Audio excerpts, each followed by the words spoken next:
चौधरी चरण सिंह जी को भारत रत्न दो, भारत रत्न दो, भारत रत्न दो। चौधरी चरण सिंह जी को भारत रत्न दो, भारत रत्न दो, भारत रत्न दो।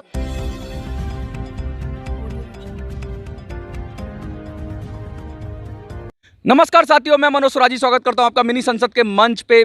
चौधरी चरण सिंह जी भारत के प्रधानमंत्री, ऐसे नेता जो किसानों के लिए जाने जाते हैं, किसानों के हक के लिए लड़ने के लिए जाने जाते हैं।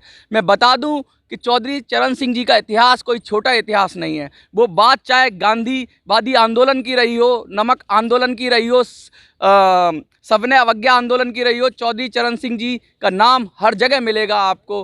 वो गांधी जी के दौर में भी नमक बनाकर काले कानून का विरोध किया तो चौधरी चरण सिंह का नाम आया। उसके बाद यूपी के, उत्तर प्रदेश के 2 बार मुख्यमंत्री रहे। वो मुख्यमंत्री रहने के बावजूद उन्होंने किसानों के लिए बहुत अच्छे काम किए और जनप्रिय और कहते हैं ज़मीन से जुड़े हुए नेता थे।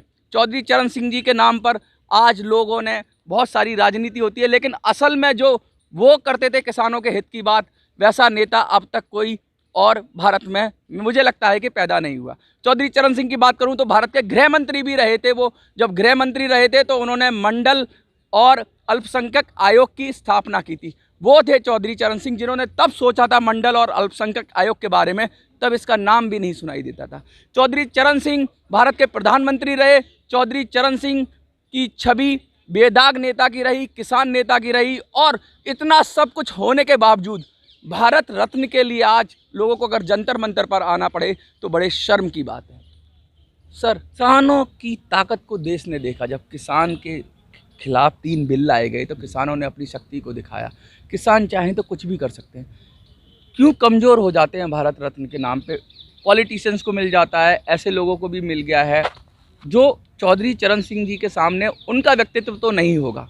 बेशक वो बड़े हैं अपने आप में, लेकिन वो तो एक नायाब थे और किसानों के सर्वप्रिय सर्वमान्य नेता हैं।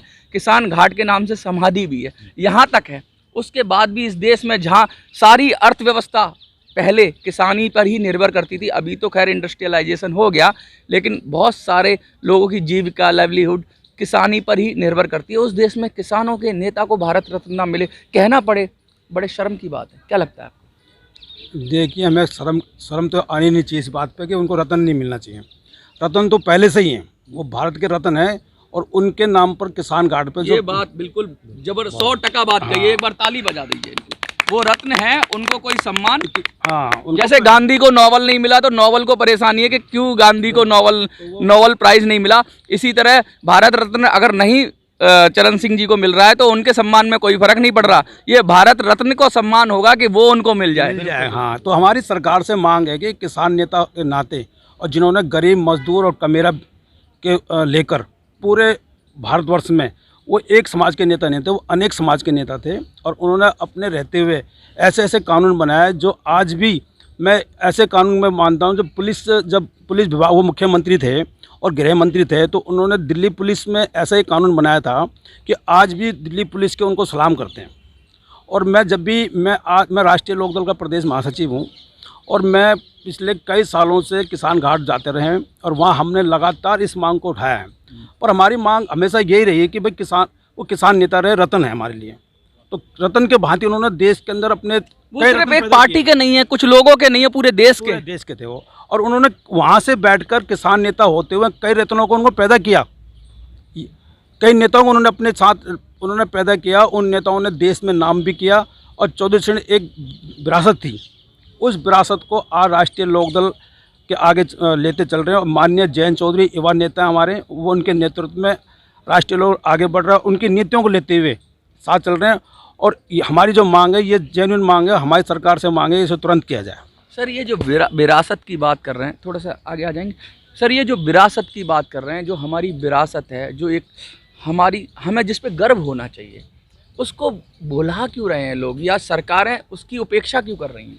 देखिए, तो सरकार को पता है चौधरी चरण सिंह भारत रत्न है अपने आप में, और वो किसी एक जात या एक बिरादरी या एक समाज के नेता नहीं है। वो इस पूरे भारत के नेता हैं और एक भारतीय हैं। तो चौधरी चरण सिंह किसानों के बहुत बड़े मसीहा हैं। उनको, हमारी सरकार को, माननीय प्रधानमंत्री जी को, माननीय राष्ट्रपति जी को और बीजेपी सरकार को उन्हें खुद ही भारत रत्न देना चाहिए, क्योंकि ये किसानों के हित में भी बात करते हैं और किसानों के हित में भी काम करने की सोचते हैं, तो उनको खुद ही दे देना चाहिए।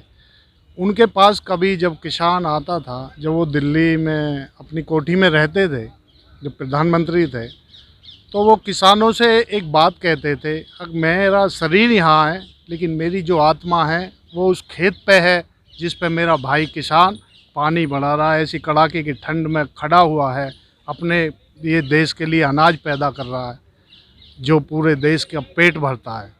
तो मेरी आत्मा वहाँ रहती है, मैं रहता यहाँ हूँ, मेरा शरीर यहाँ रहता, लेकिन मैं सोचता उस किसान के बारे में हूँ जिसने इस देश को सुबह उठता है तो उसका पेट भरता है। करने के लिए एक ऐसा किसान ही है जिसका जो मूल्य, जिसकी जो चीज़ों का उत्पादन की चीज़ों का जो मूल्य है उसे गवर्नमेंट तय करती है। क्यों करती है? क्योंकि उन्हें किसान के भले में कोई काम करना ही नहीं था आज तक। जो 70 साल से किसान बर्बाद हुआ है वो इसी कारण हुआ, उसकी अनदेखी की गई है। ये नहीं होना चाहिए। वो एक किसान के मसीहा थे, वो देखते थे अब मेरे किसान की क्या क्या प्रॉब्लम है, और एक साधारण परिवार से थे वो जानते थे सब चीज़ अब क्या हो रहा है, वो जानते थे ये क्या हो रहा है। और आज जब बात होती है, सरकार की बात होती है, मोदी सरकार के ऊपर काफ़ी तरीके से किसानों का विरोधी होने का ऐसा तमगा लगा हुआ है, या कहें कि जो बिल वाली बात हुई थी उससे काफ़ी निगेटिव छवि बनी थी। अगर वो भारत रत्न देते हैं तो मुझे लगता है उनकी छवि में सुधार होगा। आपको क्या लगता है? देखिए, मुझे लगता है कि यहाँ पर किसी नेता की, सरकार की छवि की बात नहीं है। बात यह है कि क्या असल मायने में चौधरी चरण सिंह जी को भारत रत्न मिलना चाहिए नहीं मिलना चाहिए, दो सवाल हैं। नहीं, इसमें तो कोई दो राय है ही नहीं कि मिलना ही चाहिए। अगर मान लीजिए आज की वर्तमान सरकार भारत रत्न दे देती है माननीय चौधरी चरण सिंह जी को, तो मैं ये मानता हूँ कि ये सरकार के द्वारा एक ऐसा कदम होगा जो कि 2024 में भी उनके लिए मास्टर स्ट्रोक हो सकता है। किसानों की जो उनके खिलाफ राय बन रही है उसको काफ़ी हद तक इसको मतलब ये पॉलिटिकल कदम भी हो सकता है अगर वो कर दें समय पर। तो आप भी आ जाइए सर। थोड़ा सा क्या लगता है कि आपको, मैंने सुना तो काफ़ी डीप नॉलेज है आपको, और मुझे लगता है कि बहुत प्रभावित, आपके जीवन में बहुत प्रभाव रहा है माननीय चौधरी चरण सिंह जी का, तो क्या लगता है अब लोग भुला रहे हैं उनको?